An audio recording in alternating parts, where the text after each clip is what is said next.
Evo sad se snima. Cijelo vrijeme se snima. Pa evo sad sam, od sad pa nadalje. Ali sve ovo prije se niš nije snimilo i neće to koristiti onak sigurno, jel tako da neće? Pa ne znam, možda neke blooperse, znaš kako ovi, sam malo tak budi bliže vidi ovak. Kak podcast inkubator uvijek napravi neki rezime, 7 minuta, znaš. 7 minuta gluposti. Pa ne, ili najbolje izjave ili onak, kao malo tak neke pošalice.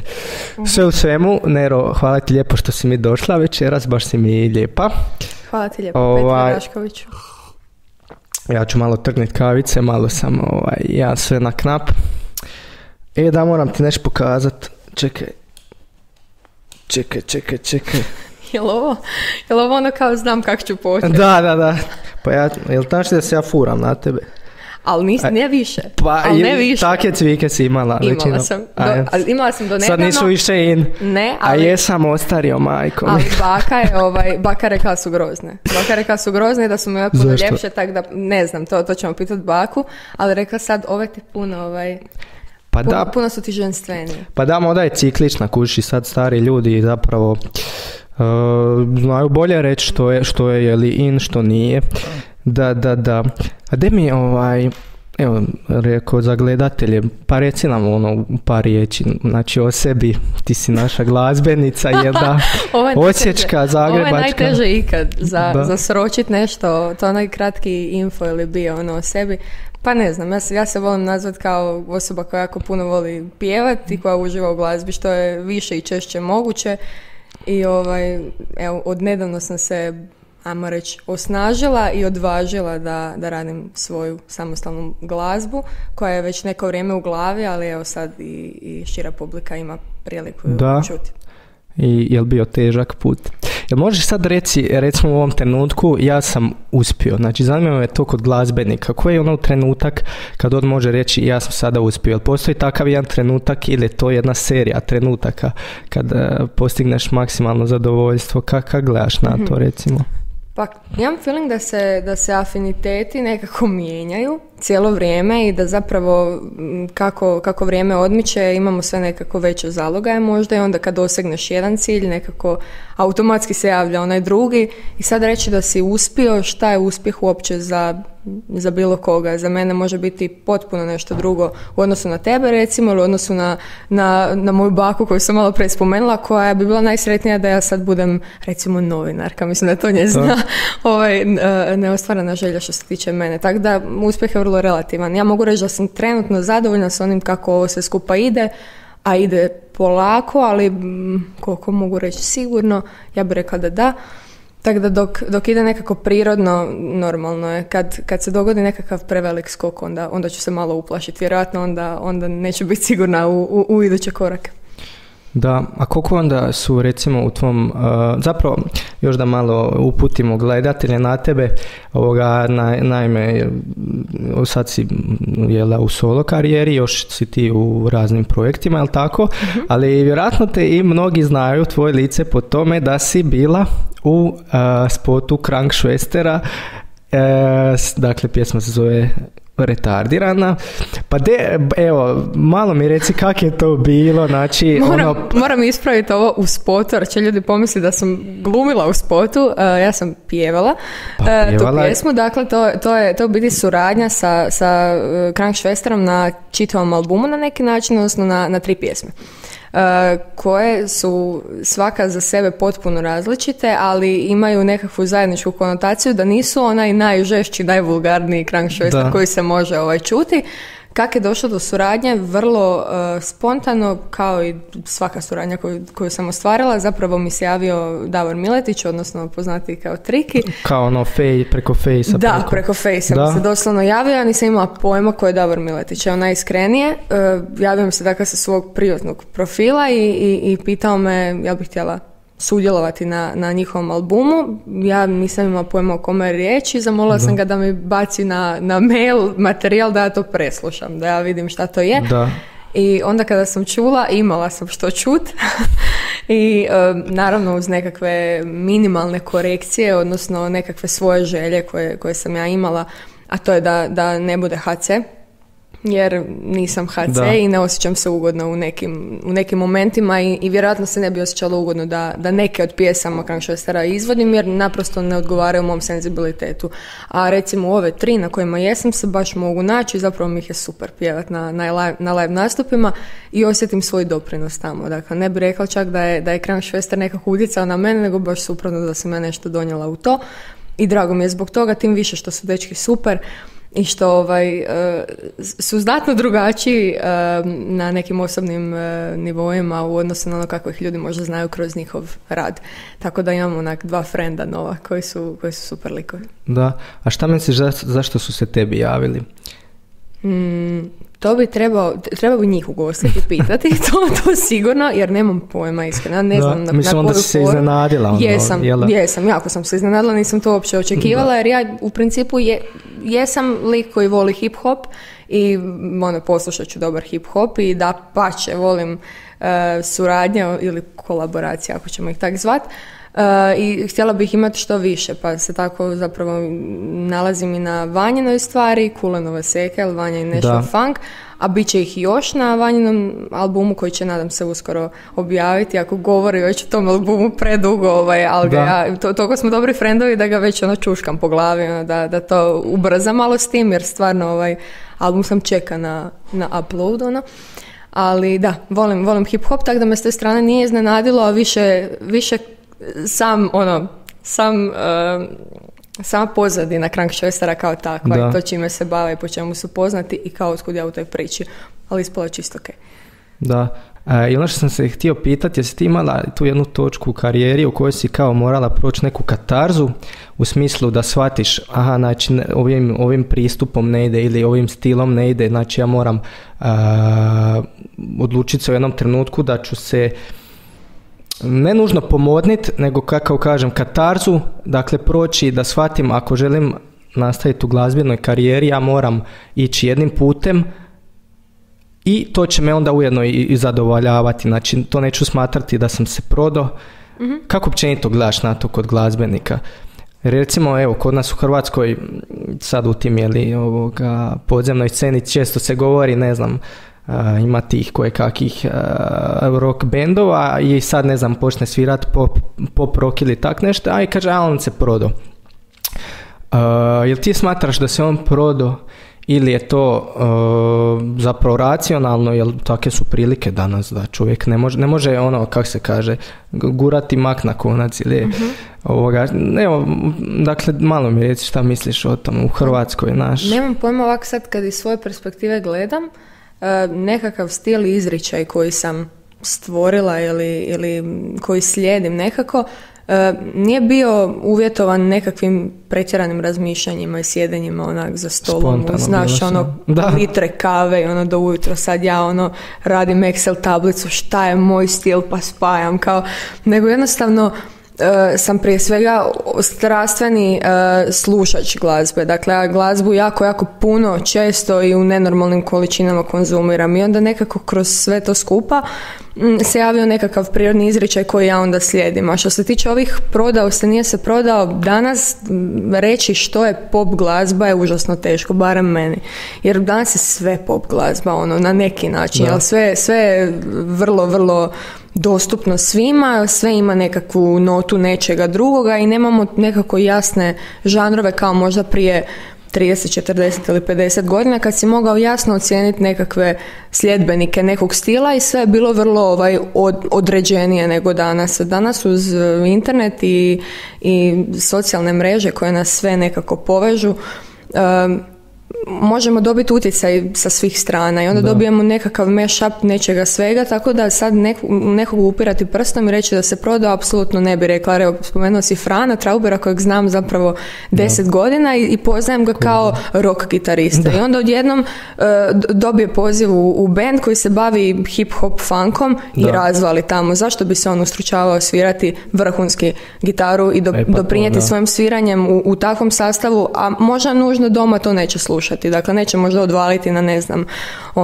Eriku Badu kužiš ili, ne znam, D'Angela ili nešto toga tipa, nego će slušati, nemam pojma, Maidene i uživat će u svojim Maidenima, otići na svirku sa Vanjom i razvalit će tamo. Tako da, mislim da ta nekakva ukalupljivanja u bilo koji žanr su onak potpuno suvišna, jer mjuza nekako ne poznaje te granice i ja da sam se ograničila ne bi radila 99% stvari koje radim. Pa da, to priliči isto, ono, kako s godinama isto sazar nekako i glazbeni ukus. A ovo što si spominjala u vezi u Hrvatskoj, znači teško je reći što je danas pop. Jel ti misliš da je medijska industrija prezasićena? Pa ja često znam reći da krive stvari dobivaju medijski prostor. Da? Jer... Šta konkretno? Pa evo primjerice, jako me ljuti što medijski prostor nisu našle nekakve vijesti u kojima smo se svi kolektivno, neovisno sad o mjuzi, mogli ujediniti i pomoći, ala Australija koja gori. Da. Primjerice, mi smo svi, baš mi je friend poslao jedan link na jednog youtubera koji je, ako se ne varam, iz Beograda, koji je baš na jedan ciničan način napravio jedan video o tome kako smo svi danas jako obazrivi i svi ćemo šerat malu koalu koja plaće, ali nećemo uplatiti $1 koji imamo svakodnevno jer sjedimo na kavama i već smo najpoznatiji narod po kavama. Nećemo uplatiti taj $1, nećemo, jer sumnjamo što to neće otići toj koali, znaš, ono. A ima toliko danas aplikacija koje se bave pošumljavanjem, doslovno par klikova te djeluju od tako nečega, ništa te ne košta i možeš ili u konačnici kupi kartu i odi tamo na lice mjesta i zablati ruke, kužiš, i sadite to drveće i gasite požare i nemam pojma. Dakle, mislim da s te strane neke stvari trebaju dobiti možda malo više prostora, a mi dalje razmišljamo o štiklama na crvenom tepihu, koliko koštaju i od koga je skopirao torbicu i to čitamo i onda se još svađamo u komentarima o tome, a najdraže su mi komentari ljudi koji pročitaju naslov, a ne kliknu na članak i na osnovu tog naslova komentiraju nešto. Tako da, evo, te stvari me malo ljute, ali sam se uspjela skulirati, tako da ne ljute me toliko. Pa da, osim što smo politički razjedinjeni Hrvati, očito smo i glazbeno razjedinjeni. Evo, sjećam se, znaš, kad smo bili klinci, bile su tipa one emisije, ne znam, treba donirati novac za neko liječenje, za neko dijete, za nešto slično, i onda je bilo zoveš naš glazbenike, svi su na jednom mjestu i javiti se i ako dobiješ svog glazbenika koji voliš, budeš sav sretan. Danas kao da smo, ovo što smo rekli, znači sve nekako na traci. I možda je ipak, i sam novac uzeo previše maha. Uopće se više ne razmišlja o tom glazbenom identitetu. Mi smo glazbenici, idemo nešto zajedno napraviti. Recimo, kaj je to bilo zadnji put, tak nešto humanitarno, ili ovo si baš dobro spomenula to za Australiju, recimo. Jel ti misliš da smo tu možda manjkavi još po tom pitanju? Mislim da se moglo više, definitivno mislim. Baš sam bila na palačinkama neki dan kod bake i dede. I onda je baš deda rekao jednu super misao, nisam mogla vjerovati da je i njega to pogodilo. On je onak čovjek koji ima svoj džir i ne sluša previše oko sebe, ali rekao, pa sve države da su se ujedinili, da smo poslali kanadere tamo, pa mi bi to u jednom danu ugasili. On je to onak prosto seljački rekao, onak kako mu je došlo, ali sam se onak zapitala kao, pa okej, da, ima smisla. Ima smisla, jer mislim da smo mogli puno više sa kapacitetima koje imamo i svako na svoj način. Dakle, mislim da jedan glazbenik može pomoći na svoj način, nekakav biznismen koji ima nekakve sulude resurse može pomoći na svoj način, nekakva medijska kampanja može napraviti na svoj način da to dođe opet do ljudi, tako da mislim da svako ima nekakav svoj udio u toj pomoći i kad bismo dali uistinu svoj potpuni kapacitet tamo gdje je stvarno nužno i potrebno, a ne na gluposti, bilo bi znatno lakše. Tako da evo, ja bi rado voljela da u tom smjeru malo stvari odu u budućnosti. Da. A de mi reci, ovakve stvari mogu biti jedan od inspiracije za pjesme, za stvaranje. A da mi reci konkretno dakle, u tvojoj pjesmi Jednostavna stvar ili Alamo, šta je onako, kakva je iskrica to bila? Gledaj, ovako, Jednostavna stvar je pjesma koja je tekstualno nastala od strane moje kolegice iz Akvarela, Ivane Marinić. Dakle, ja ovdje autorski prsten nemam u tome umješane. Ona je meni priznala na promociji zapravo singla, prvog singla, ona je meni tek tada zapravo priznala, odnosno ona čak misli da mi je to prije rekla, ali ja sam sigurna da sam tad prvi put dobila tu informaciju na koji način je došla do te pjesme s njene strane. Na mom 18. rođendanu smo kolega i ja izvali jednu pjesmu koja je njoj očito bila jako dirljiva i nju je to nagnalo da počne malo pisati. I zapravo cijeli taj događaj tog mog rođendana koji je bio jako emotivan jer su bili nekako spleti ljudi, situacija tamo i nekakvih jako senzibilnih poklona i svašta nešto se tamo izdogađalo, sam plakala cijeli rođendan i nju je to jako nekako emocionalno nagnalo na pisanje, tako da je ona zapravo dobila nekakvu inspiraciju na taj način i to mi je bilo drago iz razloga što smo onda iz tog materijala dobili jednu super stvar, jednu lijepu pjesmu. A kako ti je bilo to iskustvo? Jako je lijep spot, moram ti stvarno priznat. Estetski je vrhunski. Kako je to bilo, znači, na tom jezeru, u čamcu? Je li to onda dron neki išao pa ti snimao? Je. Da? Znači, ekipa Cinematic Osijek. Si imala spasilačku ekipu? Ne, ali sam uživala biti sama tamo. To mi je bilo super jer su me pustili sa čamcem na sredinu jezera i oni su se vratili s drugim čamcem na obalu i onda su slali dron od obale. A ja sam imala sigurno jedno pola sata free dok oni dođu s čamcem do tamo, pa ponovno, da, jer je to full spora varijanta, znači, oni smo imali glisere, imali smo čamca, kući, to je bilo full sporo, kužiš, i ja sam imala sigurno 40 minuta, pola sata, solo na sredini jezera. Znači, to je bila i meditacija i snimanje. To je bio top, zato što sam ja onak totalno iščelirala, ja sam imala da ću zaspati u jednom trenutku, jer sam ja onak legla, onda sam prorala i to mi je bilo super. Onda onak gledam, onda odjednom neka riba iskoči van pa se uplašiš, pa onda pa kao već to neće vidjeti na spotu. Onda sam počela pjevat i bilo mi je super zapravo dok nisam vidjela dron i onda kao namještanje frizura i taj rad, ali mi je bilo super iskustvo. Dron ti nosi onako gledalo. Da, ali super je bilo iskustvo zato što je bilo nekak sve prirodno, nativno i lijepa okolina je jako, ne znam, iscijeljujuće je to sve skupa djelovalo, ali nisam imala osjećaj da snimam spot, nego da zapravo uživam dok me neko snima i to je bilo super. Bože, to sam se uvijek pitao, znači kad se snima spot, jel onda, jer kad moraš uklopiti audio i video, znači izgovor riječi, si ti onda kao imala neki iza da ti nešto sviralo ili si sama ovak? Znači imamo obično zvučnike, na ovaj ili onaj način, za to se pobrine ekipa snimatelja, moram ih spomenuti, Josip Grizbacher, Tomislav Šilovinac, to je tandem koji evo sad će po 3. put raditi na mom spotu. Oni se obično pobrinu za taj dio, iako je bila jedna super situacija na snimanju drugog spota za pjesmu Alamo. Audio nije bio gotov.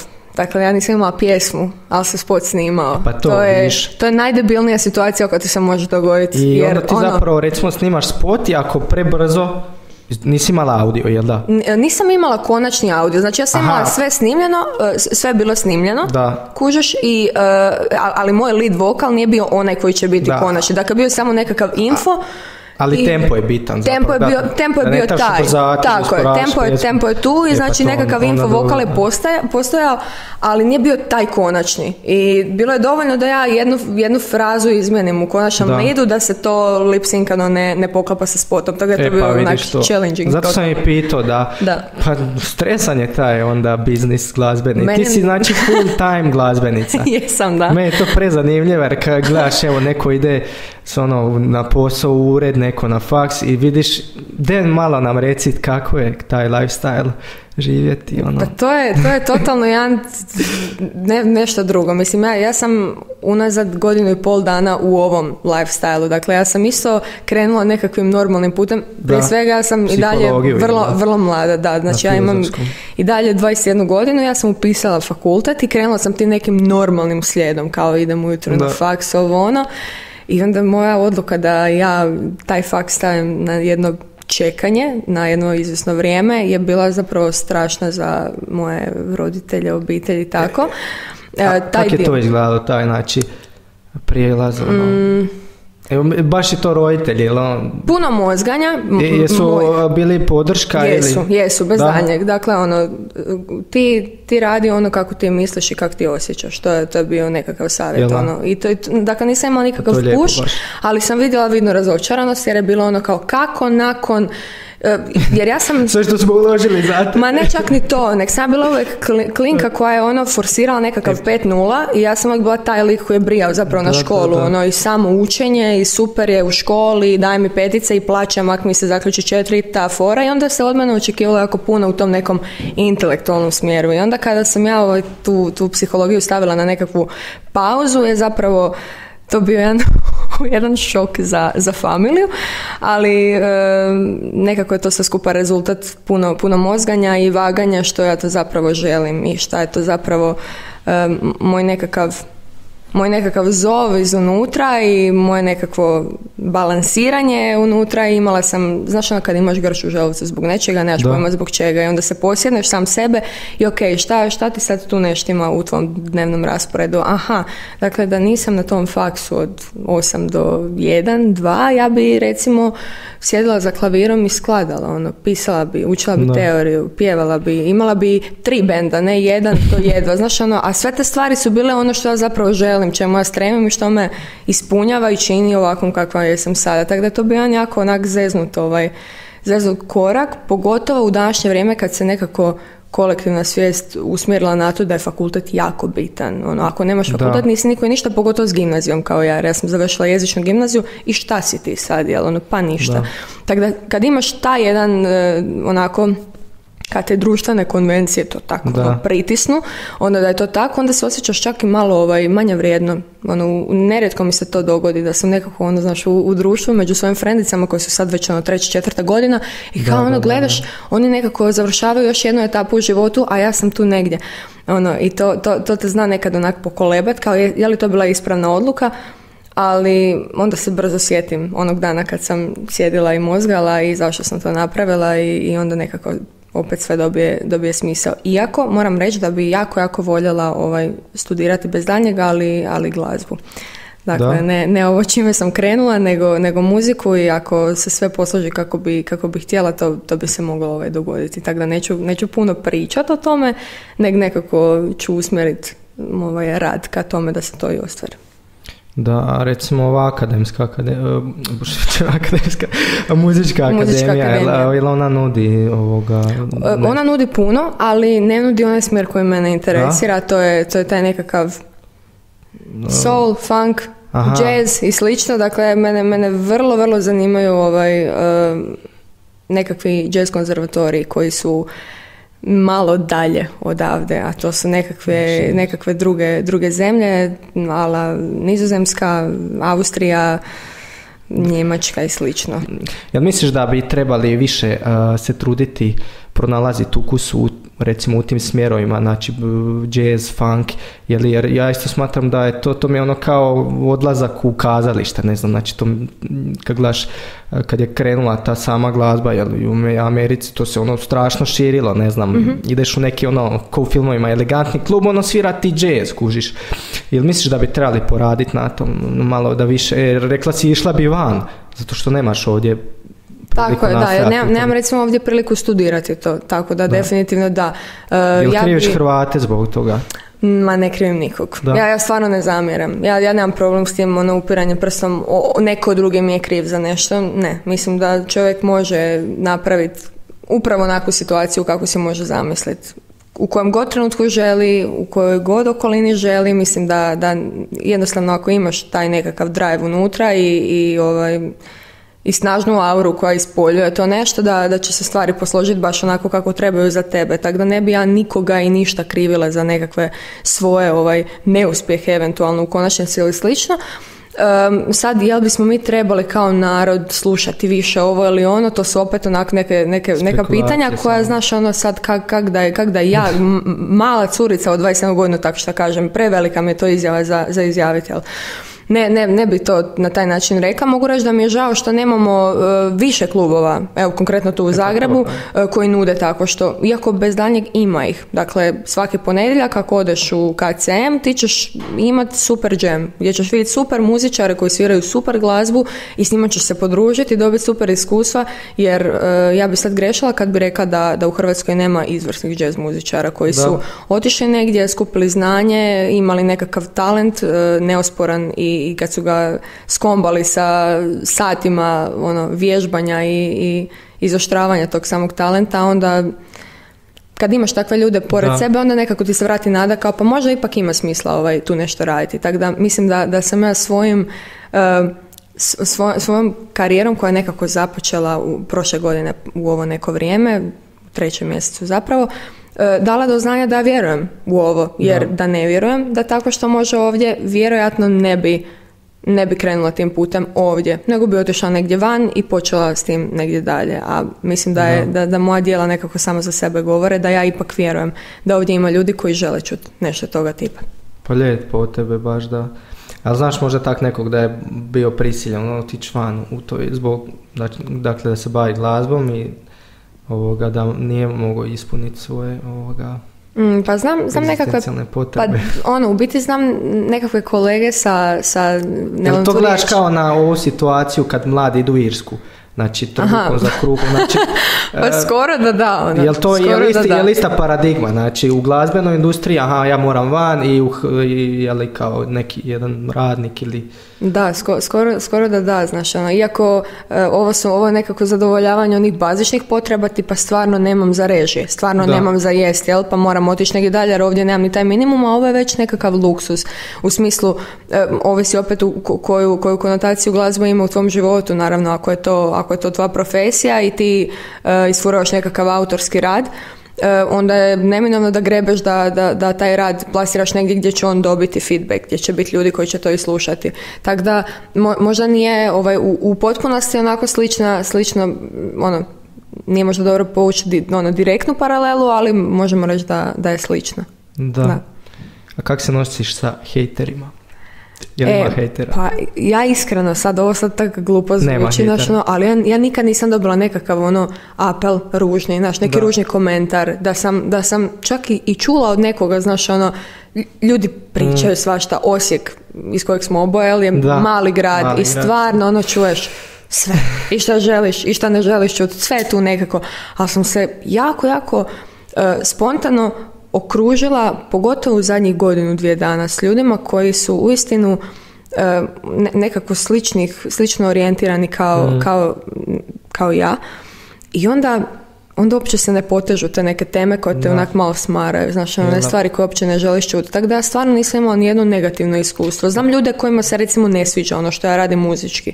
Dakle, ali ne na način da će oni reći, to ti je sranje, znaš, neće tako što reći, sigurno, ali će mi reći na polite način meni ili javno, gle, ja uopće ne vidim poantu u ovome, meni je ovo totalno dosadno i bez veze. I super, nekih ima, mislim, naravno. A znaš zašto ja mislim da je to tako, jer ta tvoja, evo recimo te dvije pjesme koje si snimala su toliko originalne, toliko su nešto novo, tako da je zapravo si stvorila jednu distancu onako malo, vidi se kad čovjek da sve od sebe, ali na jedan originalan način, da tu nema mjesta za takvu jednu ružnu kritiku. Mislim da to je neko moje mišljenje. Pa drago me da tako misliš. Pa da. Ali nemam problem s tim, uistinu. Nemam problem s tim da dobijem kritiku, da pače. I čak bi voljela dobiti možda više tih nekakvih kritika koje bi bile stvarno osnovane, da mi neko da nešto konstruktivno. Slušaj, ja ti kao slušatelj sa strane mogu reći da je možda ovo moglo biti bolje izvedeno, na primjer. Tako da sam nek bude komentara i feedbacka. Svaki feedback je dobar. A jesi razmišljala, sam bila na Super Talentu, Super Talentu, a jesi sad razmišljala o Voice-u, recimo, jesi bila? Znači, bila sam u Super Talentu prije 4 godine, otprilike, pa sad kroz mjesec dana će biti 4 godine od toga. Ojme, već, dobro. Mislim, taj format kao takav, to spada u reality show, jel, to se tako, odnosno talent show, ne. Taj format ima enormno puno pluseva, a ima i minusa, definitivno. Za mene to nije nikako loše iskustvo. Dakle, ja nemam nijedno loše sjećanje na Super Talent. Da je meni bilo kakva trauma ostalo tamo i kao ajme nikad više. Dakle, ja imam super iskustvo tamo, s nekim ljudima se i dan danas čujemo tamo. Situacija koju sam imala na samoj audiciji gdje je Martina Tomčić rekla dođi nam u školu našu, to se i ostvarilo. Ja sam uistinu došla kod njih i naučila sulude stvari koje mi danas na svirkama toliko pomažu i olakšavaju. Dakle, te žene su uistinu pronašle nekakav princip personificiran očito za moj vokal ili nemam pojma, ja sam došla do nekih spoznaja vokalnih kroz to sve skupa, tako da ja imam jako puno lijepih iskustava i ishoda koji su se dogodili kroz taj super talent, ali sam format kao takav da nudi nešto što je dugoročno dobro za muzičara, mislim da ne. Neće stvoriti karijeru, neće stvoriti ime, neće donijeti ozbiljnu publiku, neće napraviti sve te neke stvari koje će se vrlo vjerojatnije dogoditi u slučaju kada netko onako sporo, ali dostižno ide ka nekom svom putu, ciljanoj publici i sve nekako puno prirodnije može teći od toga. To je besplatna promocija. U prime time na Novoj TV. Super je. A po tvojom mišljenju, ti suci, jesu oni s pravom izabereni da budu suci, jesu li oni baždareni da dobru kritiku daju, da budu dobri kritičari znači kako to bude, jedan je kao za pjevanje, jedan za glumu, pa imam dojam da je nekako vrlo slična situacija u svakom super talentu, odnosno Got Talentu, u svijetu uvijek ima neka Martina Tomčić, uvijek ima neka Maja Šuput, uvijek ima nekakav, znaš, ako kad je bio prvi super talent pa je bio Merla i Nina Badrić i Enis. Enis je bio onaj lik koji je uvijek na neki super topali i duhovit način ti rekao šta misli i svi su umirali od smijeha. Nina je bila izrazito kompetentna u smislu samog pjevanja, i mogla s neke tehničke strane to i scenski popratiti, a Merlić je bio onaj lik koji je onak rašpa od lika, koji će ti sasut sve suludo realno. Tako da imam dojam da imaju u samoj toj produkciji cijelog šoa nekakve ličnosti koje žele dobiti i onda po tome biraju ljude kojim se možda idealno uklapaju to. Tako da i danas u super talentu pa i u Voice-u uvijek svaka osoba u žiriju ima nekakvu svoju ulogu koju najbolje radi u tom trenutku. Nisu svi za sve. Nismo niko svi za sve. Ali mislim da svako ima nekakvu svoju svrhu tamo i da su s razlogom tamo gdje jesu. Ja mislim da su ti javni dakle ti šovi jesu namješteni, šta misliš? Sila u Americi u super talentu, znači lik je doslovno napravio rulet. Ili kao šta će biti, šta će raditi, šta će pjati. Na kraju završio kao neki Židov koji će repat i koji, da bude vjerojatnije da će stvarno uspjeti proći, mora samo veličati Veliku Britaniju, znači britanski super talent. Mm-hmm. I lik je doslovno tako totalno random, obukao se u Židova, a došao tamo, a još se kao ponašao kao da je povučen naš. Kad je tek izašao na pozornicu. I lik dođe i kao sav se digne publiku na noge, počne tamo nešto repat, kao Velika Britanija je, i lik prođe. Znači, i tim je dokazao da zapravo ne treba biti talentiran da ideš dalje na super talentu, ali dobro, vjerojatno to kod nas nije. A mi je sad bilo zanimljivo kad sam se sjetio, ali šta misliš o tom? Nemam pojma, znaš, ja nemam, znaš, ne mogu ti sad reći znaš, ja sam ti čula da su oni tamo kemija, da su oni, znaš, nemam pojma. Je to kao, znaš, kak je u biznisu priko veze, ili ima tog u glazbi puno? Pa, ja mislim da toga ima svuda, da bi lagali kad bismo rekli da mislimo da toga nema svuda, mislim da je to onak jasno kao dan, da takvih poteza obostrano ima i postoje.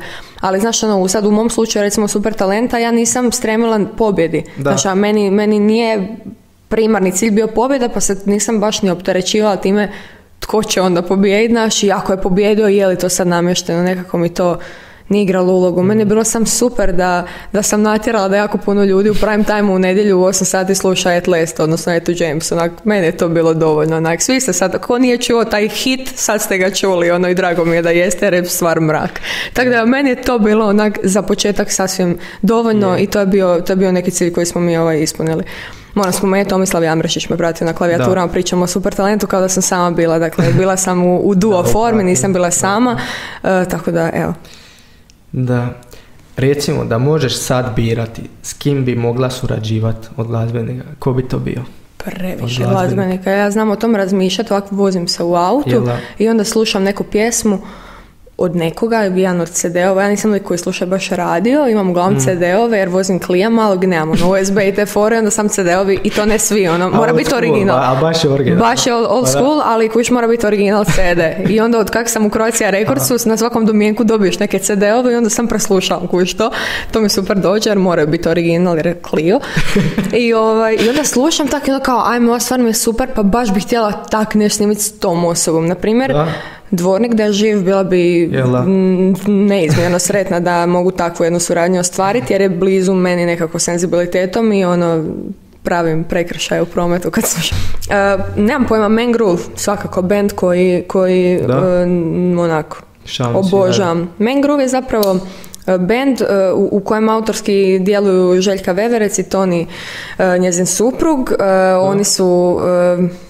Oni su preposebni i oni su me iščupali iz nekakvih najgorih stanja u glavi koje ti se mogu dogoditi, kad si pred odustajanjem. Imala sam situaciju gdje sam bila u studiju.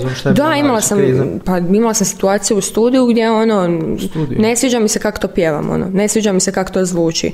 Nemam ideju kak da to otpjevam drugačije, jer snimam pjesmu koja će ostati zauvijek takva kakva je. Dakle, ja neću sad za 10 godina ponovno snimiti jednostavnu stvar i prodati maglu ljudima, znaš što ti je taj. Ne, tad sam ju snimila 2019. i to je ta pjesma. I onda kad imaš taj pressing, sad to što snimim će biti tako do zauvijek, onda kreneš cjepidlačiti, a šta ako ovo promijenim, a šta ako ovo ovako otpivam, i u jednom trenutku sam bila toliko isfrustrirana kako sve te moje ideje banalno zvuče i glupavo, da sam otišla van, vjetrit glavu i stavila Mangrove u uši i oni su me nadahnuli i vratila sam se nazad i one take malte ne odradila točno kako je trebalo biti i bile zadovoljne u konačnici s tim. Tako da Mangrove je sigurno band koji mi nekako vibe-om mi sjedaju. Da, s njima bi voljela raditi. Natali Dizdar, Marko Tolja, Neno Belan, nemam pojma, Dado Topić, ne znam, Drago Diklić, Zdenka Kovačićek, Dino Jelusić, Bruna Oberan, s kojom sam u bendu, s kojom pjevam u bendu, Electric Corn, ali bi voljela s njom nešto studijski snimiti, strahovito. Baš bih htjela da imam stvar nekakvu. Tako da i ima stvarno ljudi s kojima bi se voljela nekak zblendat u nekakvoj stvari. Puno ljudi. Imam ideju napraviti maltene cijeli album suradnji. Bila bi najsretnija da to napravim. Možda i hoću. Jel to spada još u kategoriju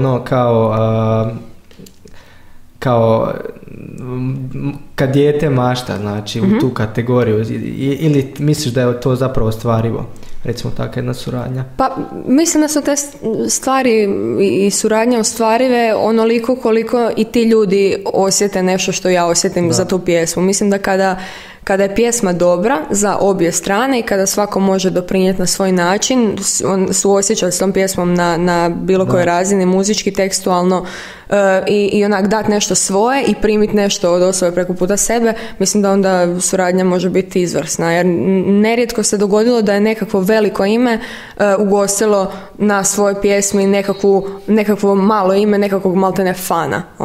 Tako da, mislim, tako se ja osjećam u slučaju Krankšvester. Dakle, ja sam bila jedna gradska cura iz Osijeka koja je otpjela pjesmu koja je za tjedan dana bila u trendingu broj 1. Ko je znao za Neru Mamić u tom trenutku? Apsolutno nitko. Nije ni sad brojka puno veća, ali hoću reći, tad sam bila potpuno no name. Dakle, nisam radila ništa autorski, nisam se eksponirala ni na kakav način, ali evo, oni su osjetili da njima nešto mogu dati. I ja sam osjetila da oni mogu dati nešto meni, znači, i tu se dogodi ta nekakva vibra gdje osjetiš zapravo da to može funkcionirati dobro. Da. Nero, di se vidiš za 5 godina? Pa imam jedan problem s bipolarnosti sigurno, 100% sam uvjerena, tako da sad bi ti rekla nešto, sutra da me pitaš to isto pitanje, bi ti rekla nešto drugo. Vidim se za 5 godina u nekakvoj kućici. Da. Kućici na moru. Ne na moru. Da. Vidim se u nekakvoj kućici u Švicarskoj imat svoje krave i imat puno borova okolo, ozbiljno i znaš imat neku malu bebu i tako. To ti je sad moj, jer mi sad rade nekak majčinski instinkt. Da, to mi da, ali to mi sam danas kužiš. Sutra da me pitaš, bi ti rekla, vidim se kao vocal coach na nekakvoj akademiji ludoj, ne znam, na Berkeleyu, preksutra bi ti rekla, znaš, imam strahovito puno želja, jako sam nezasitna u ovom trenutku i svašta bih htjela ostvariti, teško mi reći šta je to za 5 godina, ajmo reći ovako, za 5 godina bih htjela da ostvarim sve ove nekakve planove koje sam si zadala, koji su onako realni. Dakle, želim zgotoviti album, želim se baviti svojom muzikom, doći još više do nekakvog svog zvuka, želim bolje svirati klavir, da budem u stanju sama se popratiti, da ne moram uvijek žicat nekog i vući za rukave, hoćeš me pratiti tamo i tamo, nego da mogu sjeti za klavir i to napraviti bez treme sama. Dakle, to želim i prije, ali ajmo reći za 5 godina neki deadline kad želim sve te stvari da budu onak checked, znaš, Tako da te stvari definitivno. Sve ove suradnje koje sam spomenula, htjela bi da se barem nekolicina ostvari od njih. Ne znam, htjela bi probati živjeti negdje dalje možda, to bih htjela bi proputovati jako puno dok sam mlada, dok imam vremena. Svašta bi voljela. Jako mi je to apstraktno pitanje i 5 godina je dugi period. Mislim da nas život je toliko šaljiv i toliko se igra s nama da ne volim puno ni pričati o planovima, jer kad bi se vratila na ovaj intervju za 5 godina i poslušala šta sam rekla i pogledala se gdje sam, vjerojatno bi rekla sam ok, kao nemaš pojma šta pričaš u tom trenutku. Da, to je dobra ta refleksija i baš ovakve stvari su dobre po tom pitanju.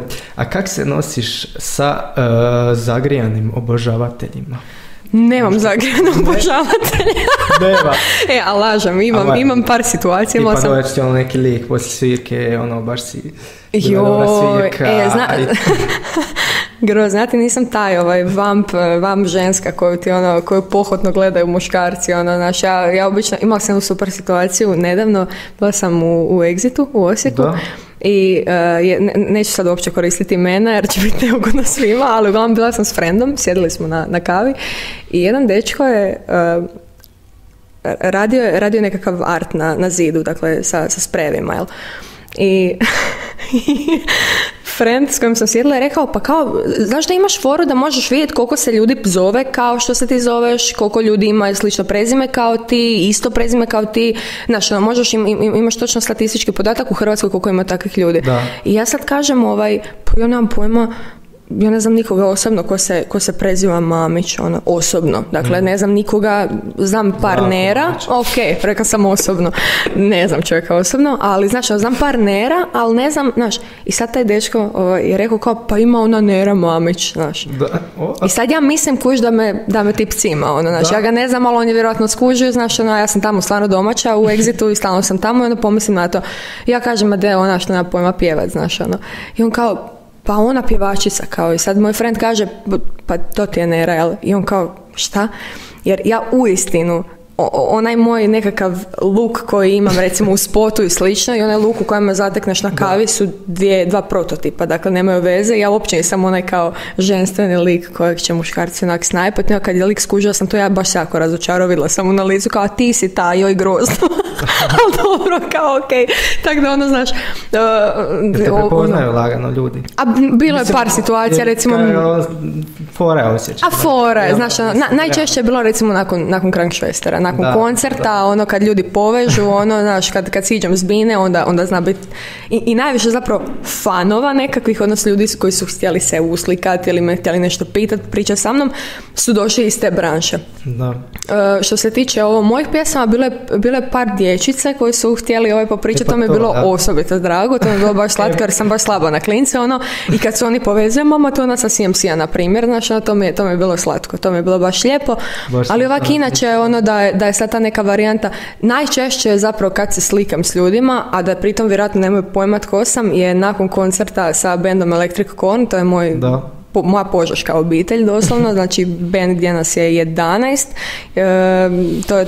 to je zapravo najveće ogledalo onoga što ja zapravo volim raditi, gdje se ja najviše pronalazim muzički, ono gdje se moji afiniteti zadovoljavaju, to je taj band. A obzirom da je cijeli styling benda malo retro, Bruna Oberan i Damjan Pirović i ja smo vokali u bendu, a nas dvije uglavnom nosimo, odnosno uvijek nosimo perike, afroperike. I onda najviše slikanja bude nakon tih gaža, jer to izgleda tako blesavo, s tim perikama, to bude super. Tako da najčešće se slikam u tom aranžmanu. Da.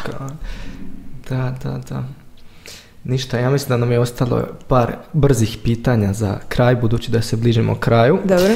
Mačka ili pas? Pas. Imam mačku, pazi ovo. Imam mačku, ali pas, ok. Koje boje štrumpf kad ga se davi? Pa normalne naše boje kože, vjerojatno, ako je kontra bojiš. Koliko je 10 plus minus 2? Daj, nemoj mi ovo radit.